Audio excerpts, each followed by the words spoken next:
خودمونی ترجمه کنم روایت رو، آقا فرمودن لعن الله المصوفات، خدا زنان مصوفه رو لعنت کنه. سوال کردن آقا منظور مصوفات چی؟ هم فرمودن اون زنی که شوهرش ابراز نیاز میکنه یدعوها الی فراشهی، او رو به بستر فرا میخوانه، میگه خانم بیا، و خانم بی توجهی میکنه. ای خانم یواش یواش، ای خانم یواش یواش، با ما اینجوری نباش، با ما اینجوری نباش.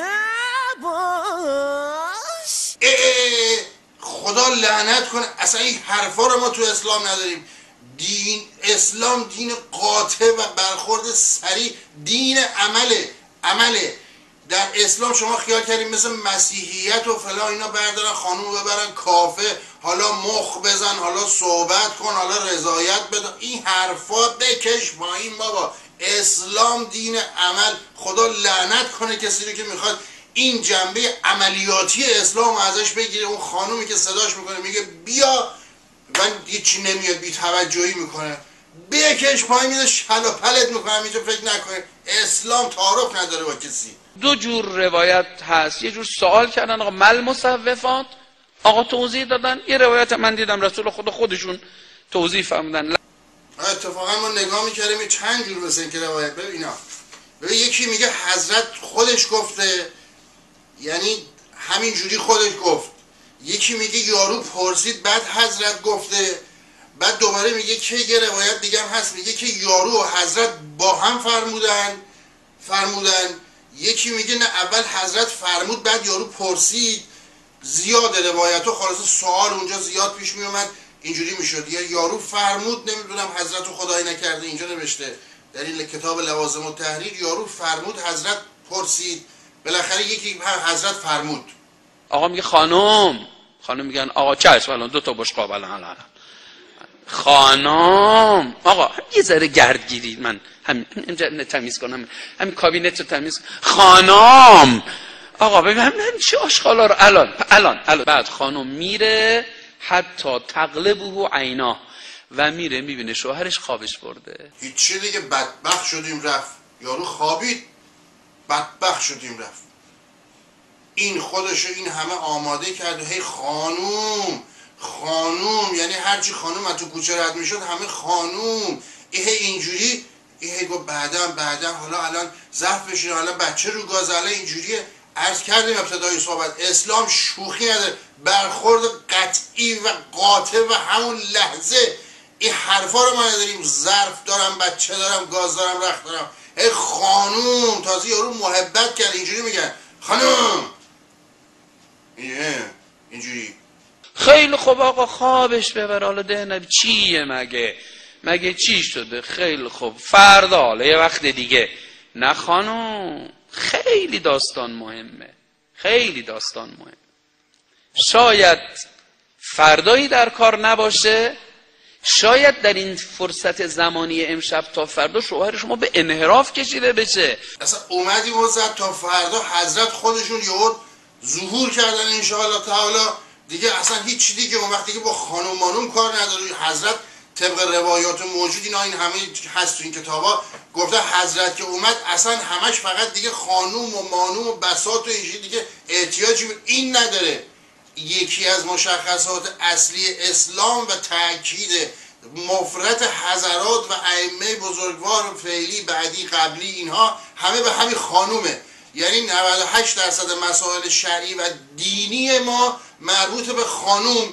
حالا یارو خوابش بود، ما میدونی تا فردا یارو بخواد بیدار شه چه بلاهایی، یعنی یه موقعی خدای نکرده بالاخره در حالت غیر طبیعی وقتی آدم بخوابه، بعد این ملائک و فرشتگان خواب مرد بارهای بار در روایت ها تصریح شده، خواب مرد 10,000 فرشته موکل دوروبر این همینجوری میپرن لاس میزنن. بعد یارو اونجوری هم گرفته خوابیده، خانم هم نیومده، فرشته چه گناهی کرده؟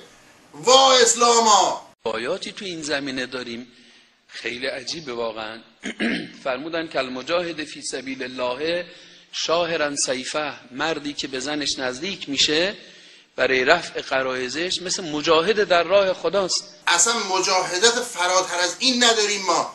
حتی روایت های زیادی داریم میگن در صدر اسلام جنگ شده بود، حضرت تشریف آورده بود، چون همش حضرت مجاهدت میکردن، یکی وسط جنگ مجاهدت میکردن، بعد اصل مجاهدت مال بعد از جنگ بود که اینا همشون هی مجاهدت میکردن، چون یه عده کشته میشدن. خب بالاخره خانوم اونا چیکار میکردن؟ خود دیگه خانوم حضرت هی میرفتن مجاهدت میکردن با اینا که موندن. حتی میگن تو اون جنگ داشتن همینجوری کین کین میزدن اینجوری، بعد یه دفعه شمشیر گرفت، ناگهان خدای نکرده یک ور از حضرت پرید، با اون ور پرچم رو بلند کرد، پرچم اسلام رو در منطقه اومد به کوه مجاهدت. این حرفا رو نداره. حتی روایت داریم که البته خوشبختانه این اتفاق نیفتاد، چون بعدا نسل‌های بعدی ثابت کرد که این اتفاق نه. اگر شمشیر میگرفت و یه بار دیگه خدای نکرده، شما خیال میکنید حضرت کم مجاهدت و این حرفا رو نداره. لذا دین اسلام، رسول بزرگوار اسلام که خودشون چقدر درس میدادن توی این قضیه مسائل جنسی و خودشون چقدر عامل بودن.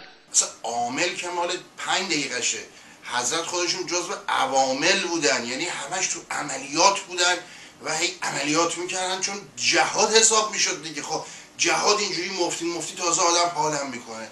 بعد ببینید همین اصلا آقای احمدی نژاد هم پریروزا برگشت گفت ما دینی به نام یهودیت و مسیحیت و اینها نداریم. این پیغمبرای قبلی هم که اومده بودن همه اومده بودن اسلام بیارن.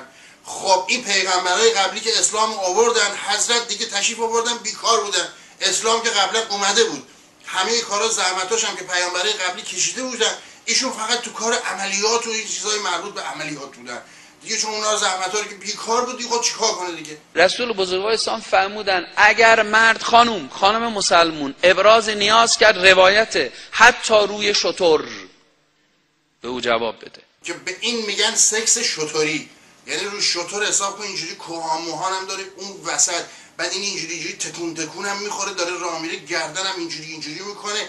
حضرت حساب کن اون بالا نشسته، یعنی مادر بگرخد.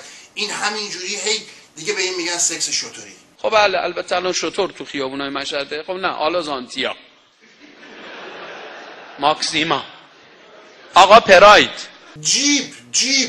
جیپ وانت، اصلا پشت وانت روایت داریم وسایل نقلیه زیاد هم اینا سکس وانتی، سکس اینا روایت‌های مربوط به ترک هوندا 125. یه ما به ترک هوندا نشسته، این حالت یک دفعه دست میده به آقا میگه خانوم، همون ترک هوندا. روایت حتی داریم برای سوزوکی 250، ترک سوزوکی 250.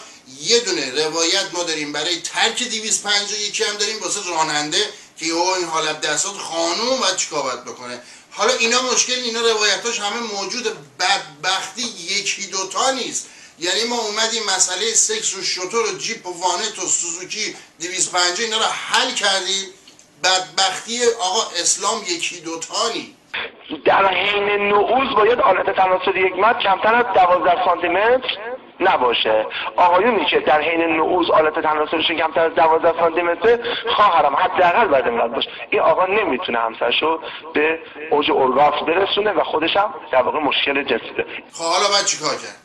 ما راهشو پیدا کردیم، اتفاقا از همین روایت ها و اینا در کتاب وزین لوازم و تحریر استفاده کردیم. راهش چیه؟ راهش اینه که اون آقایی که تشریف برد برای امر مقدس خواستگاری، پدر عروس اول ایشون رو برداره ببره تو اتاق ببینه چند سانته. خب دختر بزرگ کرده، زحمت کشیده، بالاخره رنج رو برای 12 سانت که خدا اینقدر خرج نمی‌کرد، اینقدر زحمت نمی‌کشید. بعد حالا چیکار کنه که به اون حالت اصلی برسه، تازه اونجا ببینه 12 سانت هست یا نه. که ما توصیه میکنیم که در مراسم خواستگاری پدرزن یه چند تا از این فیلم‌های سردار زارعی و اون امام جمعه اون تویسرکان بود کجا از اونا داشته باشه، دومادو برداره ببره توی اتاقی، این فیلم‌ها بذارن، این حالت که به آقا داماد دست داد همونجا خطکشو بذاره ببینه این چند سانته. حالا اگر احیانا داماد پسر خوبی بود، 2-3 سانت هم کم و زیاد داشت، اون زیاد مشکل نمیره. ماهواره از این یاروها دارن، دستگاه مسکوها میفروشن میکشن، به امید خدا به حمد الهی به اون اندازه اصلی میرسه. ولی مهم این اونجا خطکشو فوری، یعنی بذاره فیلم رو نگاه کن تا احساس کرده همونجا خطکشو بذاره. یه گونی هم احتیاطا این بذاره قشنگ ببینه زاویه چجوریه. اگر کج و کوج بودن با نقاله اینجوری اینقدر تنظیم اندازه بگیره. بعد که اگه همه چی حالا اوکی شد، اگه اوکی نبود که عرض کردیم بذارین 2 تا از این کانال های ماهواره‌ای اون زیرنویسش رد میشه، گفته چیکار کنین، یعنی از 50 سانت داره تا 85 الی همینطوری داره دیگه. میگن تضمینی هم هست، تازه اشانتیون هم میدن، ما دیدیم اینا رو، ما شنیدیم. بعد از اونا اگرم نه دیگه اون وقت دیگه ببینن اگه حل بود که بیان بقیه خواستگاری یا حنوبندون و لی اگه نه که آبا رو پکارت با دختر بزرگ کردیم مثلا 6 سانت. آقا فهمیدن خدا این زن رو لعنت کنه، خدا این زنم لعنت کنه. هی خانوم